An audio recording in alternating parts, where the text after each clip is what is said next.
नरेंद्र मोदी जब आधिकारिक तौर पर सेंगोलधारी हिंदू राष्ट्र की स्थापना का ऐलान करेंगे तो इसका बहुत सारा श्रेय दलितों और आदिवासियों को जाएगा।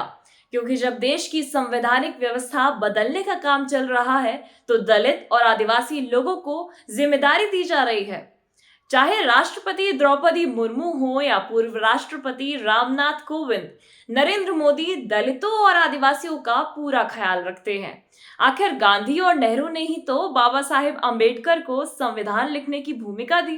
तो नरेंद्र मोदी इन्हीं दलितों और आदिवासियों के बूते सेंगोलधारी हिंदू राष्ट्र की स्थापना करने जा रहे हैं।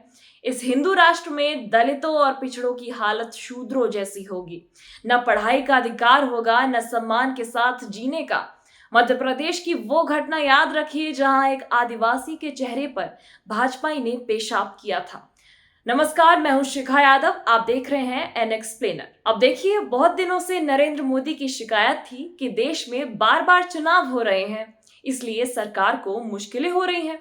पेट्रोल डीजल के दाम कम करने पड़ते हैं, रसोई गैस की कीमतें 200 रुपए घटानी पड़ती हैं, मित्रों को नुकसान होता है। इसलिए चुनाव बार बार नहीं, एक देश में एक ही बार चुनाव होने चाहिए। वो क्या है ना कि नरेंद्र मोदी जब से दूसरी बार चुनाव जीत कर आए हैं, तब से एक देश एक चुनाव, वन नेशन वन इलेक्शन की बात कर रहे हैं। मतलब सारे विपक्षियों, विरोधियों और इंडिया को एक बार में ही निपटा दो। नरेंद्र मोदी यूपी जीत लेते हैं, विपक्षी चुप हो जाते हैं। लेकिन नरेंद्र मोदी कर्नाटक हार जाते हैं तो विपक्षी जोश में आ जाते हैं। इसलिए सबको एक साथ ही निपटाओ, न रहेगा बांस न बजेगी बांसुरी। तो नरेंद्र मोदी की सरकार ने 18 से 22 सितंबर तक संसद का विशेष सत्र बुलाया है, लेकिन ये नहीं बताया है कि आखिर इस विशेष सत्र में किस मुद्दे पर चर्चा होगी। लोग अटकलें लगाते रहे कि संसद के विशेष सत्र में नरेंद्र मोदी मणिपुर पर बोलेंगे, पहलवान बेटियों के मुद्दे पर बोलेंगे, चीन पर बोलेंगे, अडानी पर बोलेंगे, लेकिन ये सब अंदाजा है। सरकार ने बताया ही नहीं कि संसद के विशेष सत्र में किस मुद्दे पर चर्चा होगी। लेकिन अगले ही दिन सरकार ने वन नेशन वन इलेक्शन पर कमेटी बना दी। इस कमेटी की कमान दलित नेता और पूर्व राष्ट्रपति रामनाथ कोविंद को दी गई है। इससे पता चलता है कि नरेंद्र मोदी के मन में क्या चल रहा है और इसे पूरा करने के लिए वो कितने बेताब है या कहें कि परेशान है। राहुल गांधी ने भी ठीक ही कहा कि नरेंद्र मोदी पैनिक मोड में आ गए हैं। शायद उन्हें इंडिया से डर लगने लगा है। वे चाहते हैं कि इंडिया की 28 पार्टियों को अपनी तैयारी करने का मौका ही नहीं मिले और 5 राज्यों के साथ ही लोकसभा चुनाव करा लिया जाए, ताकि लोगों को भ्रम हो जाए, वे महंगाई और अत्याचार को भूल जाएं और इस देश की जनता नरेंद्र मोदी को फिर से चुने। और जैसा कि नरेंद्र मोदी ने खुद कहा ही था कि अगले साल भी लाल किले पर मैं ही तिरंगा फहराऊंगा, तो उनकी वो हसरत भी पूरी हो जाए।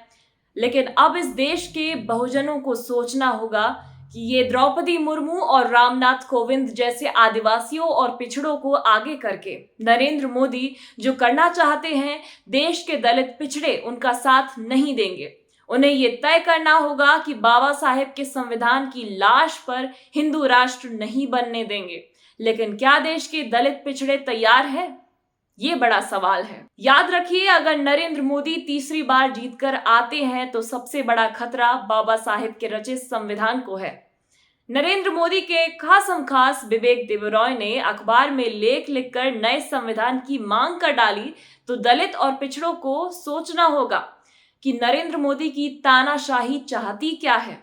नरेंद्र मोदी को नेहरू से परेशानी है, नरेंद्र मोदी को पुरानी संसद से परेशानी है, नरेंद्र मोदी को संविधान से परेशानी है। तो क्या देश का बहुजन मूर्ख है? समय आ गया है कि देश के दलित और पिछड़े बाबा साहेब का संविधान बचाने के लिए इंडिया के बड़े दलित नेता मल्लिकार्जुन खड़गे के साथ आए, राहुल गांधी के साथ आए, लालू यादव के साथ आए, अखिलेश यादव के साथ आए। देश बचाए, संविधान बचाए। नरेंद्र मोदी पैनिक मोड में आ गए हैं। जनता को पैनिक नहीं होना है, तसल्ली से सोचना है क्या गलत है क्या सही है और फिर संविधान बचाने के लिए लड़ना है। समाज और सियासत के मुद्दों पर धारदार विश्लेषण के लिए हमारे चैनल को सब्सक्राइब करें, वीडियो को शेयर करें और अपनी प्रतिक्रियाओं से हमें अवगत कराएं।